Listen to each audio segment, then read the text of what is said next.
Bart here, and welcome to another movie review.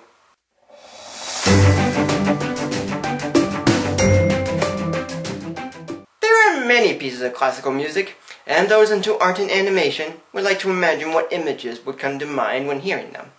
But there is one film that does just that, and it's for anyone who is a fan of music, art, and animation. And that movie is Fantasia.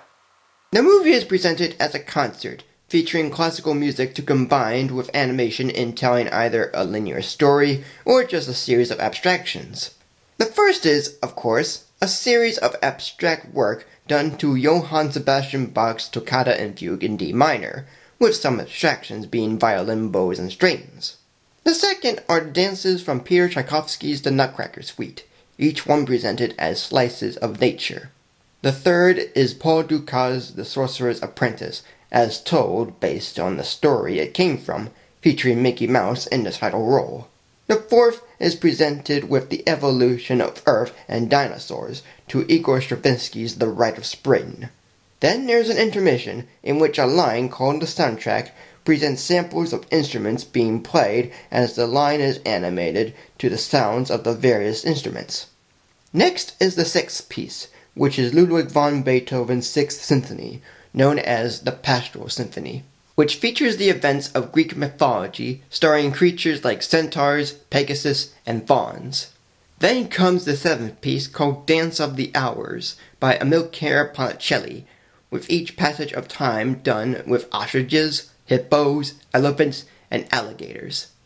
And the final pieces are Night on Bulb Mountain by Modest Mussorgsky and Ave Maria by Franz Schubert, with Mussorgsky's piece presented as is, with Chernobog leading his followers to dance in his presence, while Schubert's piece is presented with a progression of people holding candles as they light their way through the forest.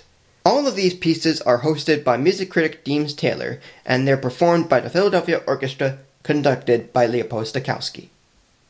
So what do you think about this movie? Well, I find it to be a wonderful film. Just the way everything is presented is really grand, and they have many ranges of wonder and mass.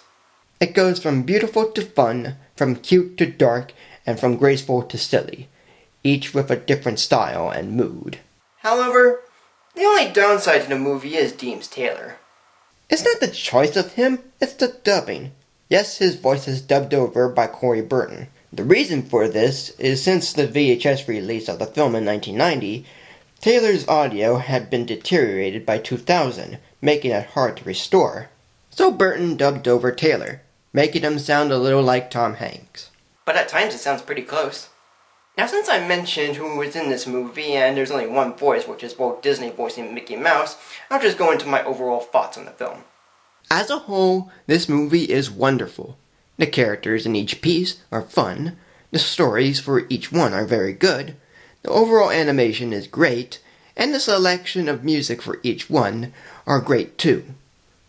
All of the directors of every segment had done a great job of presenting each piece of music in a very unique way, and this is one of those films that I loved watching as a kid, and still do. And I look forward to seeing it again anytime very soon.